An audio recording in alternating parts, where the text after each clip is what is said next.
নমস্কার বন্ধুরা, শখের রান্নাঘরে সবাইকে স্বাগত জানাই। আশা করি আপনারা সবাই খুব ভালো আছেন, আমিও ভালো আছি।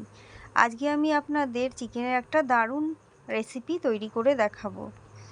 এভাবে চিকেন রান্না করলে খেতে লাগে অসাধারণ। তো এর জন্য আমি 800 গ্রাম চিকেনকে ভালো করে ধুয়ে পরিষ্কার করে জল ঝরিয়ে রেখেছি। আর এখানে আমি পেঁয়াজ, রসুন, কাঁচা লঙ্কা, টমেটো, আদা এগুলো নিয়েছি। এগুলো আমি কড়াইতে একটু তেল দিয়ে ভেজে নেব।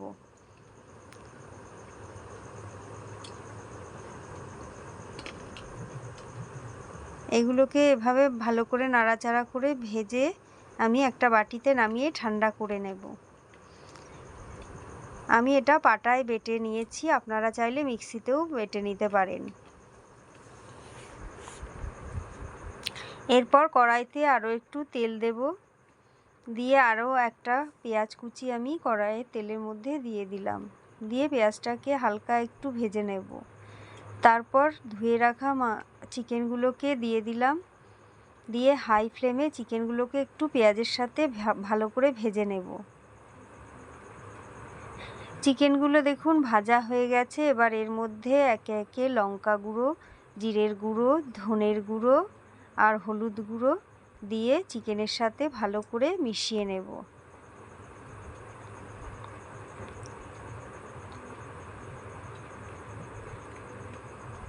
এরপর আমি এর মধ্যে দিয়ে দেব রঙের জন্য কাশ্মীরি লঙ্কার গুঁড়ো। এবার মশলাগুলোকে ভালো করে কষিয়ে নেব। এরপর আগে থেকে ভেজে পেস্ট করে রাখা মশলার পেস্টটাও আমি দিয়ে দেব। দিয়ে চিকেনের সাথে ভালো করে কষিয়ে নেব। এরপর দিয়ে দেব স্বাদ মতো লবণ। দিয়ে চিকেনটাকে ভালো করে কষিয়ে নেব।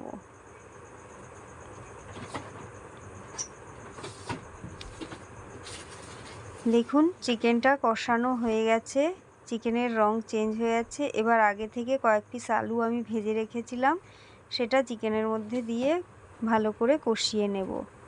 কষানো হয়ে গেছে। এবার আমি এই চিকেনের মধ্যে পরিমাণ মতো গরম জল দিয়ে দেব।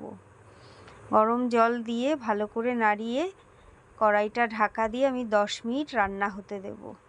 10 মিনিট পরে কড়াইয়ের ঢাকনা খুলে নিলাম। আমি একটু গরম মশলার গুঁড়ো এর মধ্যে দিয়ে দিয়েছি।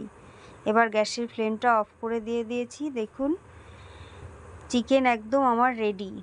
এটা দেখতেও যেমন সুন্দর হয়েছে, খেতেও কিন্তু অসাধারণ হয়েছে। এটা ভাত, লুচি, রুটি, পরোটা, রাইস সব কিছুর সাথে খাওয়া যাবে। আপনারা এভাবে বাড়িতে তৈরি করে দেখবেন, কেমন হয়েছে আমাকে কমেন্টে জানাবেন। ভালো লাগলে অবশ্যই একটি লাইক ও শেয়ার করবেন। আর বন্ধুরা, আমার চ্যানেলটি সাবস্ক্রাইব করে আমার পাশে থাকার অনুরোধ রইল আপনাদের সবার কাছে।